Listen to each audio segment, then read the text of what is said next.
State unemployment numbers for April are now out. How counties in our viewing area fared, plus students at Heritage Hills Middle School may be transitioning to Chromebooks next school year, and Tom Utter with Lincoln Land Economic Development Corporation is tonight's guest on Inform. All of that and much more is up next here on the 18 WJTS News.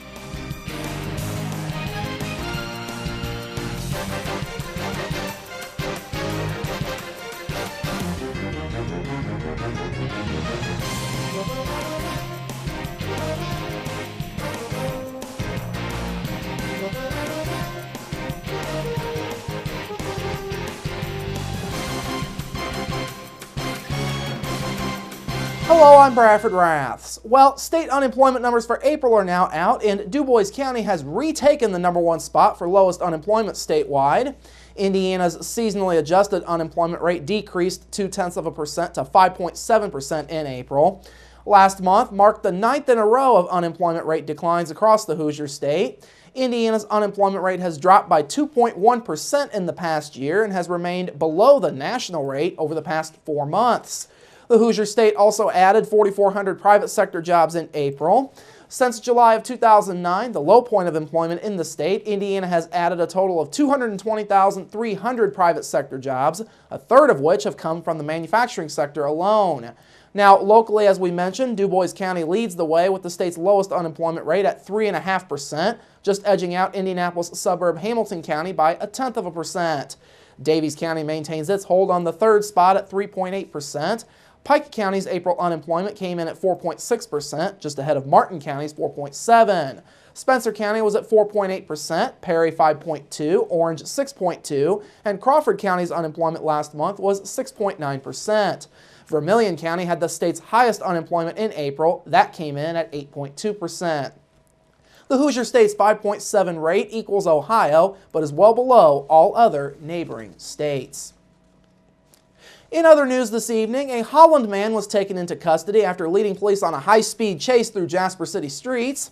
Just after 5:20 last night, a Jasper police officer saw a vehicle going over the speed limit on Mill Street as it went southbound off of 47th Street. The officer turned on the lights and sirens on his vehicle, but the driver, 24-year-old Anthony Wilkins, did not stop. Officers say Wilkins sped up, eventually getting up over 85 miles per hour. Wilkins then ran the stop sign at 36th and Mill Streets and made several bad passes as he went southward on Mill Street. Police caught up with Wilkins at the Camelot Inn. He was lodged in the Du Bois County Security Center. He's facing charges for resisting law enforcement, reckless driving, and multiple traffic violations.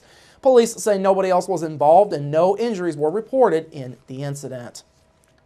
The legal battle between the Pike County School Corporation and former Otwell Elementary Principal Rick Fears rages on. The corporation recently filed a motion with the U.S. District Court in Evansville seeking a dismissal of the lawsuit filed by Fears over his firing.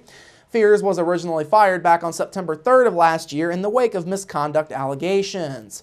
Now, a memorandum of law that was part of the filing by Bloomington-based attorney Douglas Hoffman restated several of the reasons why Fears was fired. These included neglecting his duty to follow corporation guidelines on teacher evaluations, telling his secretary to change student attendance records to make Otwell's attendance rate look better, and publicly releasing student test results in opposition to both corporation and state policy. Those reasons were among those released by the school corporation in a findings of fact statement that they released at the time of Fears' termination. Fears was originally placed on leave in early August of last year after the allegations surfaced. A 7-hour-long executive session was held back on August 27th to hear the evidence against Fears. During that session, the board decided that the evidence did support terminating Fears' contract. That decision led to the September 3rd public meeting where Fears was let go. During Fears' tenure as principal, Otwell Elementary was recognized as a 4-star school in 3 out of 4 years. The school also garnered recognition on the national level back in 2011 when it was named as a National Blue Ribbon School. On that note, Otwell Elementary was one of 14 area schools named as a 4-star school last month for the 2012-2013 school year. Students at Heritage Hills Middle School this coming fall might be using Chromebooks in the classroom. Middle school principal Chad Schneiders recently told the North Spencer School Board that he is planning to buy 280 of the Chromebooks for middle school students. He says the school currently has 3 different teams of teachers and each team has 20 Chromebooks. Schneiders says having more technology in the classroom is more convenient. He says books won't completely be phased out, however. The idea of carrying around books, there's still value in that, obviously, and that's still something that we would do and still have as a possibility for students. The book, our textbooks, other books are resources. It's just like going to a library. It's a resource of information. So we wouldn't be leaving textbooks behind, so to speak, but making it maybe more efficient to have the information that we need within a device. The plan that Schneiders presented to the board would cost the corporation just over $38,100 a year. The corporation's budget allots $25,000 a year for technology upgrades. Most of that money has already been earmarked for other purchases for next school year. Schneiders told the board the district would be able to get most of that money back through fees.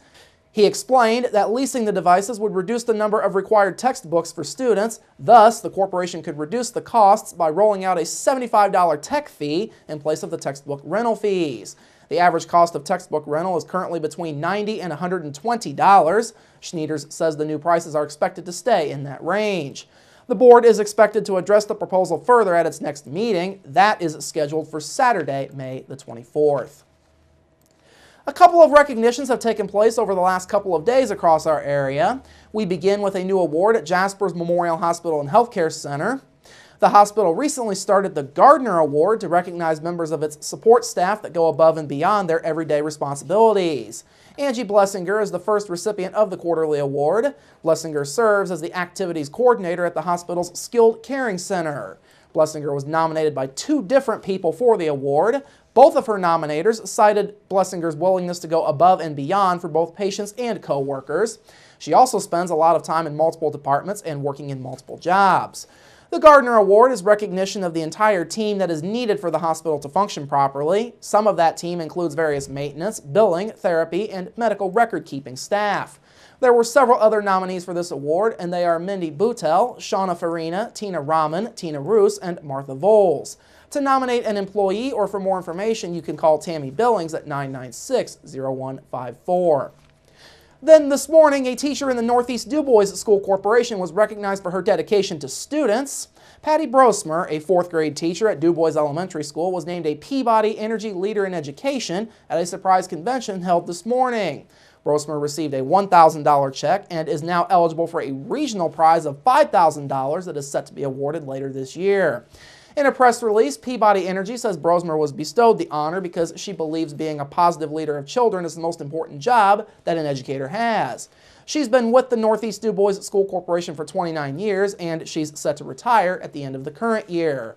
Brosmer is the third DuBois County teacher to be honored by Peabody in the last week and a half.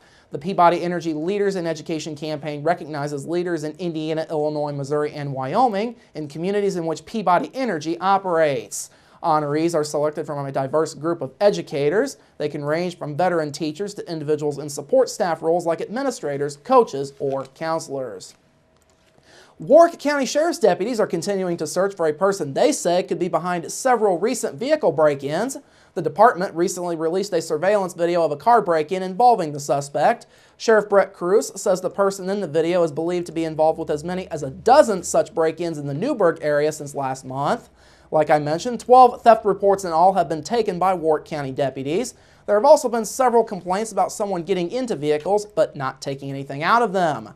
Warwick County deputies say most of the victims admitted to their car doors not being locked at the time of the thefts. Some of the items stolen included 2 handguns, a laptop, and cash. The suspect is believed to be a young man, and anyone with any information is asked to call the Warwick County Sheriff's Department at 897-6180. The new lawyer for a man charged with killing a fellow Purdue University student is planning an insanity defense for his client. Cody Cousins' attorney Kirk Freeman was granted a motion yesterday in which he requested that a Tippecanoe Superior Court pay for a mental evaluation for his client. Judge Thomas Bush interpreted that as a step towards raising an insanity defense, and Freeman confirmed that that was his intent. The 23-year-old defendant from Warsaw told Bush last week he was being treated for schizophrenia. Cousins also requested and received a new attorney in Freeman, who is a public defender. Cousins stands accused of fatally shooting and stabbing 21-year-old Andrew Bolt of West Bend, Wisconsin in January inside of a classroom on the West Lafayette campus. Finally this evening, Representative Craig Battles says he's resigning from the Indiana House and will not seek re-election in November. The Vincennes Democrat made the announcement earlier today. Battles has been a state representative since 2006. He would have faced Republican Bruce Borders in November. Borders is a former state representative whom Battles defeated by an 89-vote margin back in 2012 when the state redistricting threw them into the same district. Battles says he's resigning to spend more time with his 5 grandsons. He says he doesn't want his family to take a backseat to politics, but he is grateful for his time in the Indiana General Assembly. Battles' biggest legacy in the House was his work on education issues. District 45 covers portions of Davies, Greene, Knox, Sullivan, and Vigo counties here in southwestern Indiana. All right, coming up after the break, your local forecast, sports with Kurt Gooksell, and Inform with Tom Utter. That's all up next here on the 18 WJTS News. Local people watching local people.